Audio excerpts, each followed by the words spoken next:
Assalamualaikum warahmatullahi wabarakatuh. We are the last group from Cross-Culture Understanding lesson.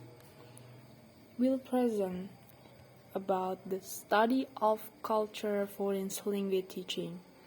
And the name of the group is ROBI, CILVIA, DELIA, TIARA, and HINDUN. And then, what is culture? Culture has been and continues to be defined in many ways. Culture as the accept and pattern ways of behavior often given people. Culture is our continent, our collective identity.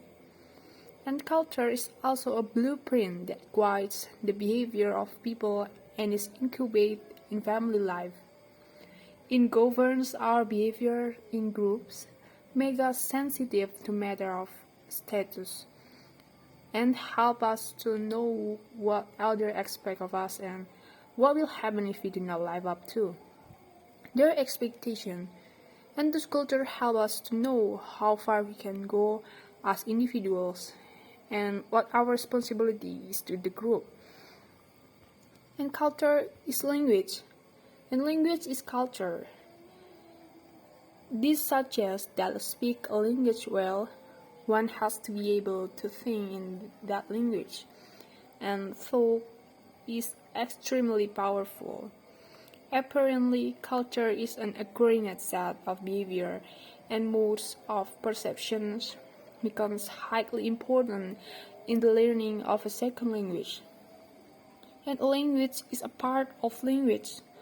The two are intricately interwoven, so that one cannot separate the two without losing the significance of either language or culture. Why teach culture? Communication in some classes is being seen as an application of grammatical rules in oral or written practice. In fact, learning about the target culture is a threat to the native values. It should not be forgotten that students should try to achieve deep understanding of the culture, since many learners who live in abroad face with some serious problem in comprehension, interpretation, body language, translation, and production.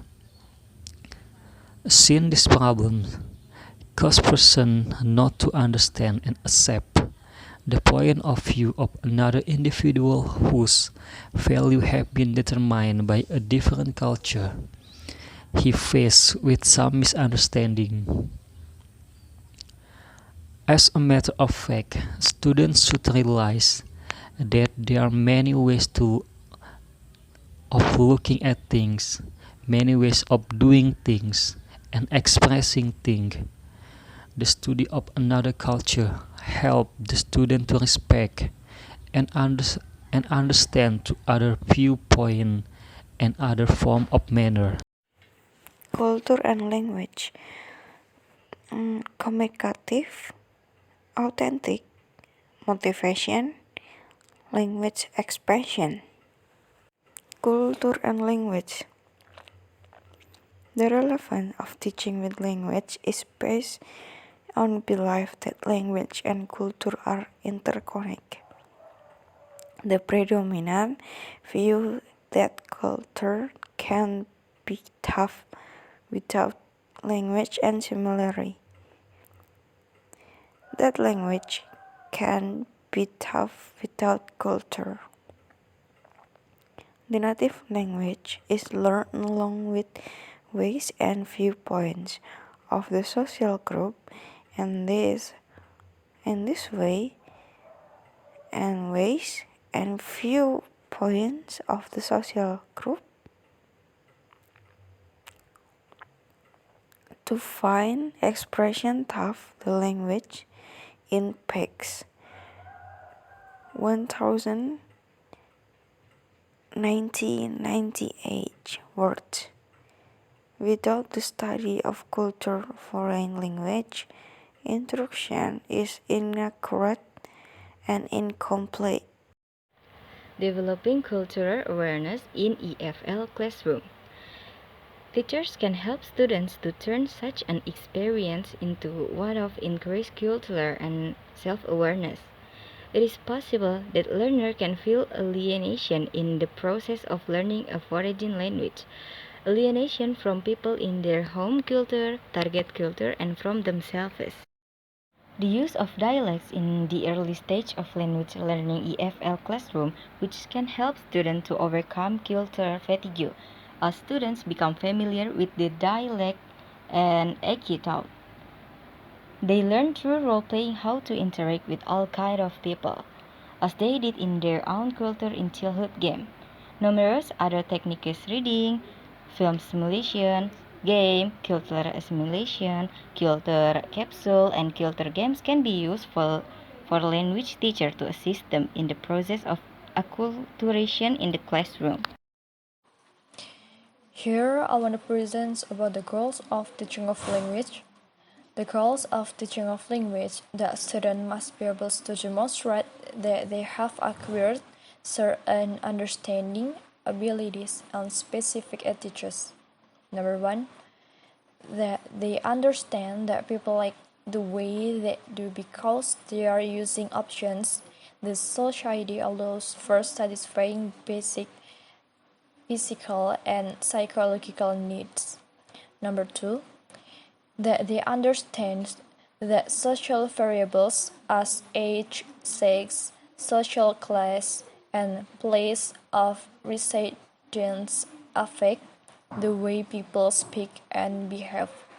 Number three, that they can demonstrate how people conventionally act in the most common mundane and crisis situations in the target culture. Number four, that they are aware that culturally conditioned images are associated with even the most common target words and phrases. Number five, that they are able to evaluate the relative strength of generally contouring the target culture in terms of the amount of evidence substantiating the statement.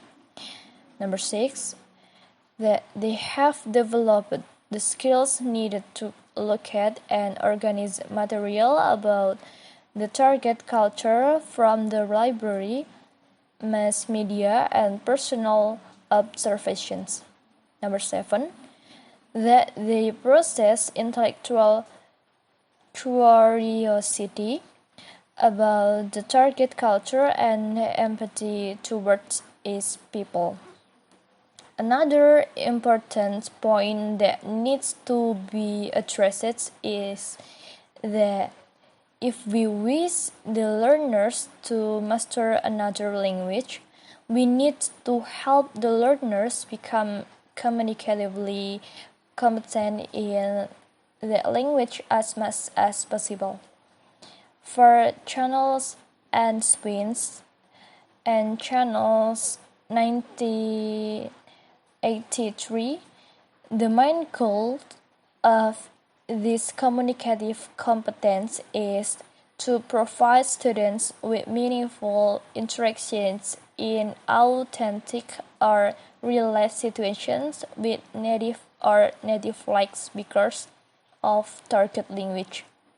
Along with this approach to language teaching, Channel and Swin 1979 and Channel 1983 maintain that it is also necessary to teach about the target culture in social studies class so that students are not only taught how to meet their communicative goals, but are also taught the socio-cultural knowledge of the second language groups that is necessary in driving inference about the social meanings of values of utterance. So, That's enough presentations that we can convey, and thank you. Wassalamualaikum warahmatullahi wabarakatuh.